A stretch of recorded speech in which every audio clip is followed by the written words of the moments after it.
सबसे पहले रेवाड़ी अस्पताल। कई सालों से चर्चा चल रही है कि रेवाड़ी का अस्पताल एक अच्छी जगह शिफ्ट हो जहां पर पानी ना भरे। इस प्रक्रिया के अंदर कई गांव जुड़े हुए हैं। 5-6 लोगों ने कहा है कि हमारे यहाँ पे आप अपना अस्पताल बनाएं, हम जमीन मुफ्त के अंदर देने को तैयार हैं, जिसके अंदर रामगढ़ भगवानपुर भी है और रेवाड़ी के शहर के भी लोग हैं। वो कहते हैं कि भाई शिफ्ट क्यों करवा रहे हो, सभी जगहों के ऊपर जहां पर भी डिस्ट्रिक्ट हेडक्वार्टर है वहीं पर आमतौर के ऊपर सिविल अस्पताल हुआ करता है।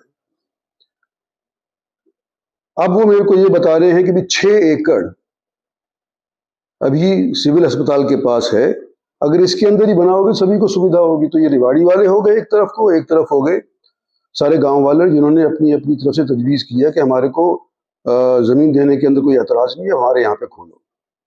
मैं इसके बारे में ये कहना चाहता हूँ कि अभी इसके बारे में कोई निर्णय नहीं हो पाया है, प्रतिक्रिया चल रही है। मेरी बेटी भी खुद जगह जगह जा कर के और उसने चर्चाएं करी है लोगों से, जगह देखी है कि कौन सबसे बेहतरीन जगह दिलवा सकता है, क्योंकि ये ज़िला का अस्पताल है, किसी एक गांव का नहीं है, किसी एक शहर का नहीं है, 36 बिरादरियों का सारे ज़िले का है। तो उसके अंदर भी प्रक्रिया चली है। तो सबसे पहले तो मैं ये कहना चाहता हूँ कि कोई फैसला अस्पताल के बारे में अभी तक हुआ नहीं है। नंबर 2, रामगढ़ भगवानपुर। रामगढ़ भगवानपुर 5-6 गांव में से एक गांव है जिन्होंने अपनी गांव तजवीज़ करी थी और मैं अपना गांव समझता हूं इसको, क्योंकि अभी तक जब भी मैं इलेक्शन लड़ा हूं तो इन लोगों के यहाँ से मेरे को अच्छी खासी मेजॉरिटी मिली है, खासतौर पे लोकसभा के अंदर भी। आज के दिन रामगढ़ भगवानपुर वाले ये कह रहे हैं कि हमारे यहाँ पर आप अस्पताल बनाओ। अस्पताल इनके यहाँ आता है, सारी सुविधाएं जो चाहते हैं मेडिकल ऑफिसर्स वगैरह अगर ये उपलब्ध करवा सकते तो मुझे खुशी होगी। दूसरे और कोई गांव सुविधा उपलब्ध करवा सकते हैं तो भी मुझे खुशी होगी। ये तो सारे ही मेरे हैं, सभी ने मेरा समर्थन किया, तभी तो मैं जीता हूं। रामगढ़ भगवानपुर वाले कुछ दिन पहले सीएम साहब की मीटिंग थी, यहाँ पर धन्यवाद रैली करी थी उन्होंने। मैं उस दिन आया था उनकी मीटिंग को अटेंड करने के लिए और अगले दिन मेरी मीटिंग थी दिल्ली के अंदर, मैं वापस चला गया। सुबह सुबह 8 बजे जब मैं तैयार हो रहा था तो उस टाइम के ऊपर मेरे को बताते हैं कि जी रामगढ़ भगवानपुर वाली पंचायत आपसे मिलना चाहती है। तो मैंने कहा मैं अपनी मीटिंग के लिए लेट हो जाऊंगा, एक बार बाहर आ जाता हूं। तो मैं ये नहीं हो सकता कि मैं एक से मिलूं, 9 से ना मिलूं। मेरे पे तो जब लोग होते हैं यहाँ पे कम से कम 500-400 आदमी आ जाता है मिलने के लिए। तो मैंने उसको कहा कोई टेलीफोन पे बात करा दे। मैंने टेलीफोन पे यही कहा उनको कि भाई देखो अभी फैसला नहीं हुआ है और फैसला होने के ऊपर देखे जाएंगे, लेकिन सब चेक कर रहे हैं कौन सी सबसे अच्छी जगह है, सबसे ज़्यादा लोगों को जिसका फ़ायदा होगा वहाँ पर अस्पताल बनाने की प्रक्रिया आमतौर के ऊपर होती है। सो मैंने उसको बोल दिया। उसके बाद उससे बात करके मैं दिल्ली के लिए रवाना हो गया। उस दिन मैं किसी को नहीं मिला, ना रामगढ़ भगवानपुर वालों को मिला, ना किसी और पंचायत को मिला, ना किसी एक बंदे को, सिंगल बंदे को भी यहाँ पर नहीं मिला। पिछले दरवाज़ा जो मेरा मेन गेट है घर का, उधर से मैं सुबह निकल गया। लोग मेरे यहाँ पे थे जो मेरे ऑफिस के रहते हैं, वो सारे के सारे इन्होंने लोगों के काम ले लिए और मेरे को दिल्ली पहुँचा दिए। पर मेरे को दिल्ली जाना था तो ये क्या ज़रूरी था कि मैं बिना अपना वो काम छोड़कर किसी को यहाँ पर मिल लूँ, जब मैंने किसी को टाइम नहीं दिया था। मैंने कहा भी दिया था कि मैं आज यहाँ पर नहीं मिल पाऊंगा, मेरी मीटिंग कल दिल्ली के अंदर होगी। तो ये रामगढ़ भगवानपुर वाले आए सुबह, और अब तो कुछ तो देहात वाले होंगे ही, समझते होंगे घर किधर होता है, बैठक किधर होती है, ऑफिस किधर होता है, घर किधर को होता है। तो इन्होंने गाड़ियां वहां खड़ी करी जो मेरे घर के सामने वाला जोड़ है उसके आसपास।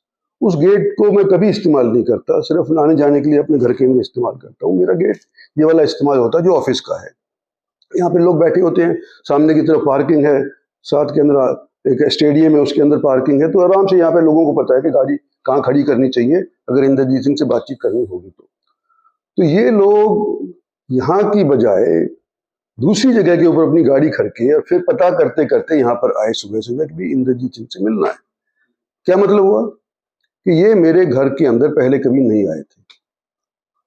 ये लोग अगर मेरे घर के अंदर आए हुए थे, 15-20 साल से इस घर के अंदर रह रहा हूं मैं, सैकड़ों हजारों आदमियों से मैं मिल चुका हूं यहाँ पे, इनको ये नहीं पता कि कौन से रास्ते से आकर के इंद्रजीत सिंह को मिलना चाहिए। तो इसका मतलब ये नए थे मेरे लिए, मेरे जगहों के लिए ये नए थे। और जब मैं बाद में इसके बारे में सोचा तो मैंने कहा ये रामगढ़ भगवानपुर वाले इतना तहश में क्यों आ गए। तो मुझे मालूम चला कि जी ये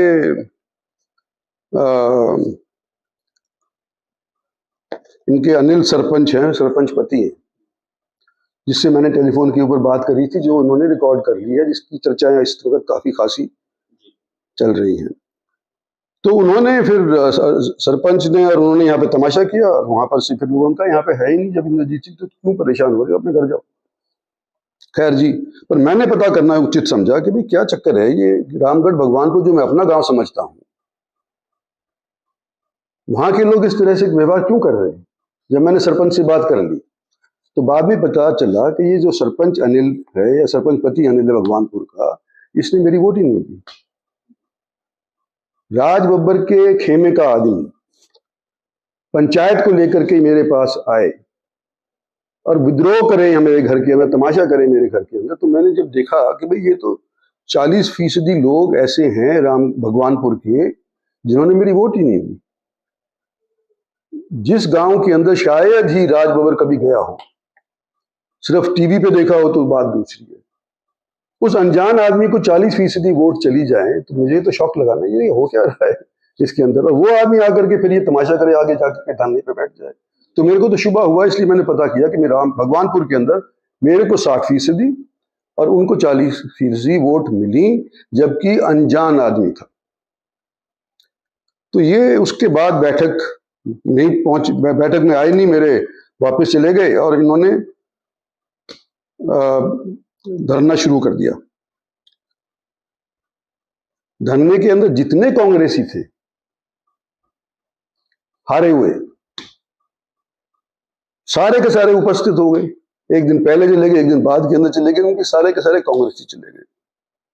और जितने भी लोग मेरे मुखालिफ थे किसी भी पार्टी के हो, वो सारे के सारे वो भी पहुंच गए, क्योंकि उनको तो मौका मिल गया भड़ास निकालने का। तो सारों ने भड़ास निकाली। और ऐसा ही नहीं, बदतमीज लोगों के हाथ के अंदर माइक थमा दिया गया। और अनाप शनाप बात मेरे प्रति कह लो, चलो कह लो, लेकिन मेरी बेटी के खिलाफ भी उन्होंने कई चीज ऐसी कही जो मैं समझता हूं कि आम सभ्य आदमी नहीं कहता। वो बेचारी भाग रही है, देख रही है कौन सी अच्छी जगह है, उसने रेवाड़ी से इलेक्शन थोड़ी लड़ना है, वो तो अटेली की है, वहां से लड़ रही है वहां पे। लेकिन स्वास्थ्य मंत्री होने के नाते ये देखने के लिए कि सबसे उचित जगह कहाँ है, सुविधाजनक जगह कहाँ है, वो देखने के लिए 7-8 गांव के अंदर गई, शहर के अंदर भी गई, उसके खिलाफ ही अनर्गल बात करने लग रहे हैं। और बदतमीज लोगों ने जिस तरह से हरकत करी है, तो पहली बार मैं सोच रहा हूं कि मान हानि का दावा इन लोगों के खिलाफ हो जाना चाहिए, नहीं तो ये मानते ही नहीं है। इतना जहर लोगों के अंदर था, ये पता ही नहीं चलता। इनकी तो बस चले तो मेरे को जहर की पुड़िया दे दे, तो मार दो इंद्रजीत सिंह को। इस तरह के लोग वहां पर मतलब आ गए, जिनको आगे का नहीं पता, पीछे का पता नहीं, कुछ पता नहीं, सिर्फ गाली बकने से मतलब है, वास्तविकता से कोई लेना देना नहीं। उन लोगों को माइक थमा दिया गया।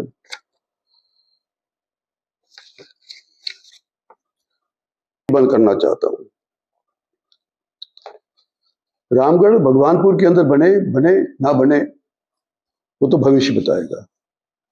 लेकिन किसी भी आदमी की जो सरकारी ऑफिसर है उसकी रिकॉर्डिंग करना एक अपराध है कानूनन। भारतीय आचार संहिता जो भी, वो ना आचार संहिता, वो नया कानून जो बना है न्याय संहिता, रिकॉर्डिंग करके उसको प्रकाशित करना वो दूसरा जुर्म है। सबके अंदर सार्वजनिक करना, सीक्रेट्स एक्ट जो ओथ हम लेते हैं, उसका भी उल्लंघन है। तो इसके ऊपर सजा होती है, एफआईआर दर्ज हो सकती है, इसके अंदर जेल जा सकता है, 2 साल की कैद है। हुआ है कई केस इनके अंदर हुआ है। और इसके अंदर मैं समझता हूं कि कोई ना कोई जरूर करेगा कि ये FIR इनके खिलाफ होनी चाहिए। भारतीय जनता पार्टी के मंत्री के खिलाफ से केंद्रीय मंत्री की तरफ किस तरह से ये इन्होंने रिकॉर्डिंग करी, और जब उसने अनुमति नहीं दी है इस रिकॉर्डिंग को प्रकाशित कैसे किया। मेरा मन क्या कहता है कि भाई रामगढ़ भगवानपुर को पहले मैं सिफारिश करने के लिए सोचता भी था, अगर यहाँ बन जाए तो ठीक है, लेकिन इस तरह की हरकत होने के बाद, पिछले 8-10 दिन की हरकत होने के बाद इनकी सिफारिश करने के लिए मेरे को 4 बार सोचना पड़ता। कोई और होता तो वो भी मना ही कर देता। इस तरह की हरकत हो और फिर मैं इनके यहाँ पर ही कहूँ कि अस्पताल यहीं बनाओ, इसका मतलब कि मैं इनकी दबाव के अंदर आकर के और मैं फंस गया, दब गया। दबाव की राजनीति मैंने कभी करी नहीं, और अभी 75 साल का हो गया हूँ, अब कोई समय है नहीं कि अब मैं दबाव किसी का इस तौर के ऊपर मैं मान जाऊँ। माजरा का अस्पताल या एम्स, उसका जिक्र और मैं करना चाहता हूँ। 14-15 के अंदर मुझे मालूम चला, नड्डा साहब हुआ करते थे हेल्थ मिनिस्टर, मुझे मालूम चला कि भारत सरकार की नीति है कि हर एक प्रांत के अंदर एक एम्स को डालेंगे। तो खट्टर साहब यहाँ पे आए, मैंने उनको कहा कि भी अनाउंस कर दो, करवा तो मैं लूंगा ही वहां पे, क्योंकि भारत सरकार की नीति है और हमारे पास एम्स है नहीं। तो उन्होंने अनाउंस कर दिया। उसके बाद जिस तरह की जलालत मैं कहता हूं इन लोगों ने करी, इलाके के साथ जो धोखा छल कपट किया, उसका मैं बयानबाजी करना चाहता हूं कि मनेठी ने सबसे पहले अपनी जमीन तजवीज करी, पता होते हुए ये फॉरेस्ट के नीचे दी हुई है, ये 200 एकड़ के ऊपर यहां पर एम्स नहीं बन सकता, लेकिन फिर भी उन्होंने वो 200 एकड़ मुझे दे दिया। मैंने इनका ऊपर भरोसा किया और मैंने कहा कि भाई यहां पर हम एम्स बनाएंगे। दिल्ली तक बात गई, दिल्ली वालों ने कहा कि हम टीम भेज रहे हैं। जब टीम भेजी यहां पर, जब पता चला कि मेरा बेवकूफ बना दिया, मेरा फॉरेस्ट की जमीन को मेरी तरफ से सिफारिश करवा दी। इनको पता था कि फॉरेस्ट की जमीन है, फिर भी इन्होंने मेरी तरफ से उस जमीन को तजवीज करवा दिया। और जब वो आकर के रिपोर्ट आई कि तो NGT से पंगा हो जाएगा, ये तो फॉरेस्ट वाले इन्वायरमेंट वाले नहीं इसको क्लियरेंस देंगे, तो फिर वो बैठ गए कि जी हम तो धरने पे बैठते हैं। एम्स संघर्ष समिति के नाम की एक समिति उन्होंने बना ली और कहा कि हम एम्स लिवाए हैं।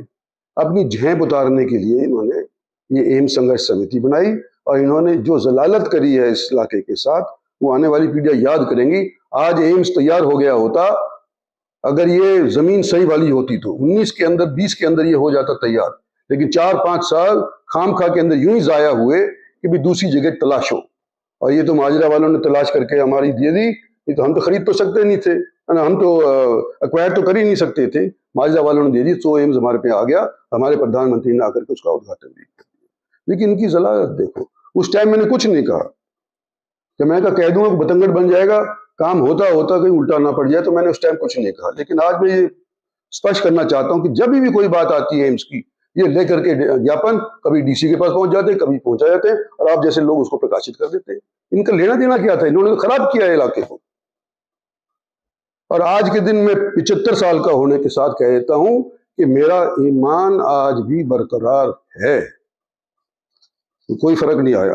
फर्ज के प्रति अभी मेरी ईमानदारी है। भारतीय जनता पार्टी कमल सखी नाम का एक प्रोग्राम होता है, महिलाएं जिनके शादी हुई है उनकी घरवाली बुलाती है कि भाई हम भी तुम अपनी वाइफ भी आए और उनका आदमी भी आए, और ये बाकायदा मीटिंग होती है, खाने होते हैं, मंत्रियों के यहाँ पे होते हैं, मंत्रियों को बुलाते हैं, MPs को बुलाते हैं, वगैरह वगैरह, सभी को बुला लेते हैं जो भारतीय जनता पार्टी के कुनबे के होते हैं, जिसको चाहते हैं सो बुला लेते हैं। दिल्ली का ये असर हरियाणा के अंदर नहीं पहुंच रहा, ये मैं समझ नहीं रहा। कोई बीजेपी वाले ने, किसी ने ये नहीं कहा कि क्यों किया है। मेरे पास 2-3 मंत्रियों की, 2-3 MLAs के फोन आए कि जी हमारा नाम उछल रहा है, कि हमसे पूछा गया कि भाई क्यों तुम खाने पे चले गए, क्योंकि हमारे से तो किसी ने पूछा ही नहीं है। अखबारबाजी कैसे हो रही है, वीडियोग्राफी कैसे हो रही है, ये यूट्यूब में वाले कैसे कह रहे हैं। और ये कमल सखी जैसे प्रोग्राम अगर भारतीय जनता पार्टी के आदेश अनुसार होते हैं, तो मेरी बेटी का घर पहली बार जब अगर हरियाणा के कैपिटल के अंदर बनता है, और होम, वो कहते हैं हाउस वार्मिंग, कभी सुना है आपने? अंग्रेजी बोलते हैं हाउस वार्मिंग। तो नया नया कोई जाता है तो लोग बुलाता नहीं है लोगों को, वो बुलाता है, तो पहले अपनों को ही बुलाएगा ना। तो हमारे यहाँ के लोग, ये दक्षिणी हरियाणा के जो जितने भी लोग हैं, ये सारे हमारे साथ जुड़े हुए हैं। इनके एमएलए हमारे साथ जुड़े हुए, इनके जनसभा वाले हमारे साथ, जनता वाले समाज जुड़े, तो उनको एमएलए को बुलाया कि मेरी बेटी का अब यहाँ पे घर हो गया है, अगर तुमने एमएलए हॉस्टल में नहीं खाना हो, कोई दिक्कत हो, तुम यहाँ पर आकर के खा लिया करो, पानी पी लिया करो, हुक्का पी लिया करो, ये घर है तुम्हारा, इस तौर के ऊपर बुलाए वो। और उसके बाद इस तरह की बयानबाजी जो यूट्यूब में हुई है, नरगल बातें, बकवासबाजी है, कुछ नहीं हुआ। और भारतीय जनता पार्टी की तरफ से ये आदेश है कि भाई तुम आपस के अंदर कुनबे को बढ़ाओ, भाईचारा रखो।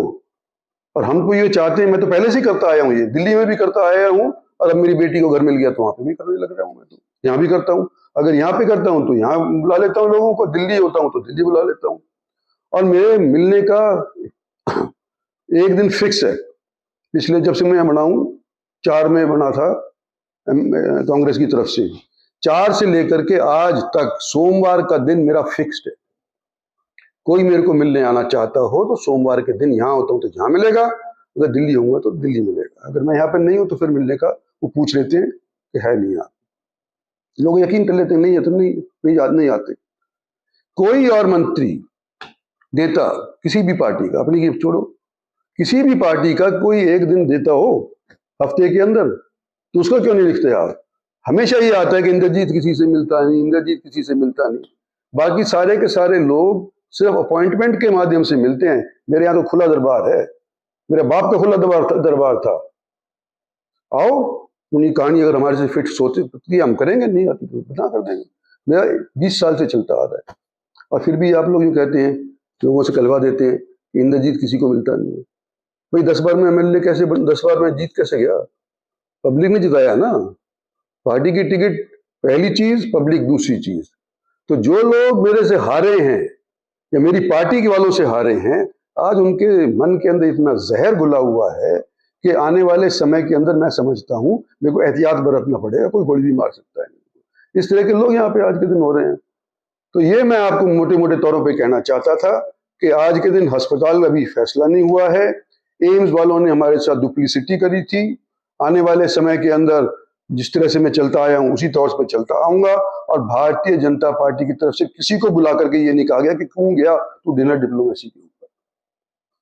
आगे भी लोग करेंगे। नए नए घर में अभी प्रवेश किए हैं, घर मिलते मिलते 3-3, 4-4 महीने लग गए, वो भी बारी बारी सब लोग करेंगे। तो मैं समझता हूं कि ये जो बातें हैं मैंने आप लोगों के लिए क्लियर कर दी, आपके सामने सब चीज बात क्लियर कर दी। ये तो आप पड़ताल करो ना, इन्वेस्टिगेटिव जर्नलिज्म।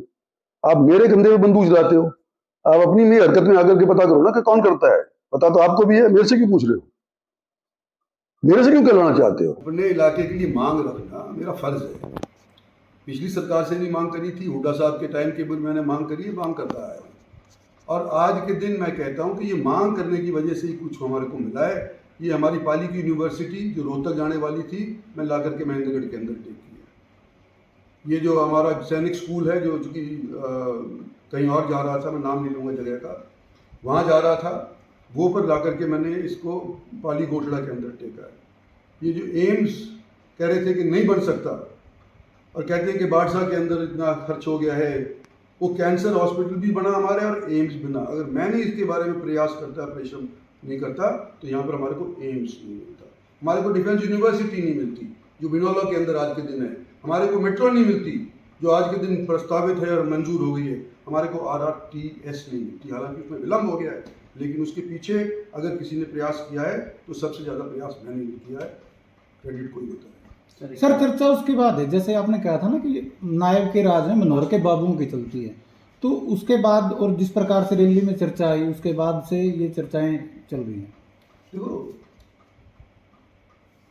मनोहर लाल जी का असर तो है ही ना, सभी जानते हैं। हमारे 10 साल के नेता रहे भारतीय जनता पार्टी के, सभी को पता है कि 10 साल से मनोहर लाल जी हमारे प्रदेश के चीफ मिनिस्टर रहे, तो उनकी बात लोग सुनते हैं। अभी खासतौर पे जो 10 साल किसी बाबू के ऊपर उन्होंने अधिकार जमाया है, तो वो तो सुनेंगे ही ना उसको।